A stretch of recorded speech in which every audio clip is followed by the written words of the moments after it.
Halo, nama saya Nopri Ramadan Sulu. Saya dari Hubungan Masyarakat Fakultas Ilmu Sosial Universitas Negeri Jakarta. Apa kamu adalah salah satu orang yang punya pengalaman buruk di masa lalu? Pengalaman buruk yang terjadi di masa lalu bisa bermacam-macam bentuknya. Mulai dari kekerasan dalam hubungan, sampai perlakuan orang tua yang buruk ke kamu. Yang jadi masalah sekarang adalah apakah kamu sudah sembuh dari pengalaman tersebut? Kalau kamu masih merasa marah, sedih, atau kecewa tiap mengingat kejadian buruk yang kamu alami tersebut, bisa jadi kamu belum berdamai dengan masa lalu. Kamu masih memanggul bagian emosi masa lalu kamu. Kamu gak akan bisa berjalan jauh ke depannya kalau misalkan beban emosi kamu bawa itu terlampau berat. Dan video ini khusus dibuat untuk kamu karena di sini kita akan membahas kenapa sebenarnya kamu perlu satu hal yang bernama resiliensi. Berhubungan dengan bagaimana caranya kamu bisa menghadapi masa lalu kamu. Selain itu, kamu juga akan dapati tips gimana caranya kamu bisa tetap resilient untuk bangkit dari masa lalu yang tidak menyenangkan. Tahu nggak? Manusia itu sebenarnya memang punya kecenderungan untuk lebih mengingat pengalaman negatif dibandingkan pengalaman positif. Sebenarnya sudah dijelaskan oleh teori Roy Baumeister, seorang profesor di bidang psikologi sosial dari Florida State University. Menurut Baumeister, emosi negatif orang tua yang buruk, feedback yang buruk itu punya dampak lebih besar daripada emosi orang tua dan feedback positif.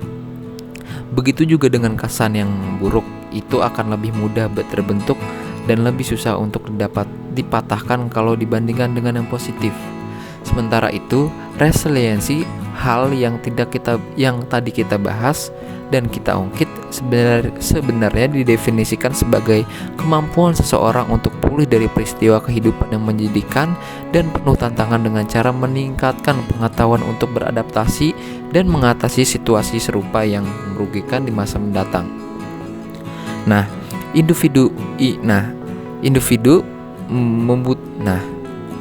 Individu membutuhkan resiliensi untuk bisa menyembuhkan diri dari segala pengalaman negatif beserta emosi negatif yang kadang-kadang kita bawa sampai sekarang. Selain itu, resiliensi juga bisa membantu kamu untuk belajar dari kesulitan yang kamu hadapi. Alih-alih terpuruk karena masalah tersebut, dengan resiliensi kamu juga bisa memanfaatkan kesulitan yang pernah kamu lewatin sebelumnya itu sebagai kesempatan. Untuk apa? Ya untuk berkembang. Dan kamu dikatakan sudah mencapai resiliensi. Kamu adalah orang resilient kalau misalnya kamu bisa bangkit kembali dari keterpurukan dan mampu berfungsi kembali secara normal serta menjalankan tugas perkembangan, atau bahasa sederhananya tuh kamu sudah mengalami kesulitan dan ada di fase yang rendah dalam hidup kamu, tapi kamu tetap sukses beradaptasi dengan hal tersebut. Terus, emangnya kenapa kita harus menjadi individu yang resilient? Ada beberapa penyebab. Yang pertama nih. Yang pertama adalah bermanfaat untuk kesehatan, bukan hanya untuk kesehatan mental, tapi juga untuk kesehatan fisik. Sebenarnya penelitian jangka panjang telah membuktikan bahwa itu merupakan faktor yang melindungi seorang dari penyakit kronik dan depresi. Dengan resiliensi, kamu nggak kewalahan jadinya menghadapi pengalaman-pengalaman negatif. Semua terasa masih tetap under control. Itu poin yang pertama.